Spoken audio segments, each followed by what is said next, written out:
abokina. Alhaji. Kai, na ji daɗin ganin Ya ka. yau ne. Lafiya. Ya gida ya aiki. Lafiya. Ka Alhaji. Ya magana zaben bana ne Alhaji, wa za mu zaba ne. Ai kun fada ne. Ya aka yi muka fada, ai PDP ya bana ba ta fada ba Alhaji. Baka labari? Gaban labari Alhaji. Mun ci zabe. A ta ya aka yi. Mutum miliyan 10 muka ba tallafi. Ai baka sani ba. Kaga Adamawa, kaga Taraba, kaga Benue, kaga Kano, kaga Zaira, kaga ni Enugu, kaga Anambra, kaga wuraren da kiga makana ai PDP ta gama haihuwa. Tattalin arzikin ƙasa Osunbanjo shine yake ruling, yake jagoranta tattalin arzikin ƙasa. Ai in ka ya duba tabbatar mana 'yan Najeriya mun gani a ƙasa.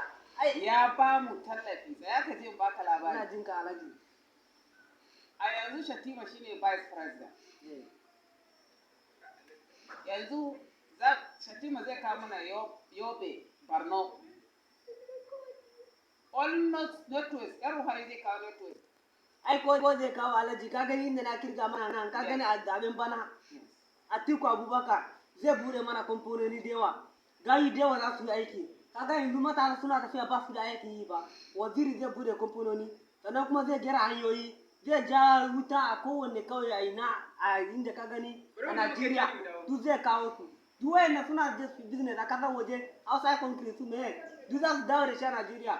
Duk za dawo da shi a Najeriya nan zai yi shi. Yana ga PDP bana kowa yana daga ta kai iska. PDP in baka labari, Atiku ni ne zan baka labarin Atiku. Ina jin ka. Atiku Wuke ya gama da shi. Wuke ya gama da shi. Wuke ya gama. Kai ya gama da shi.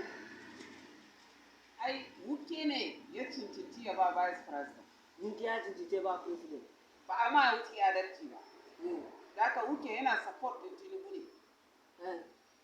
Da haka ina mai baka labarin cewa Tinubu shi ne president. Ai Tinubu ko ina bare je ba saboda mutane za su zaɓi Tinubu bana ba su wuce mutane 17 ba. Mutane za su zaɓi Tinubu. Labari. Saboda ya tsufa. Ba ya iya siyawa mai ne kama na kan kujera. Ya tsufa. In baka labarin lafiyar Tinubu.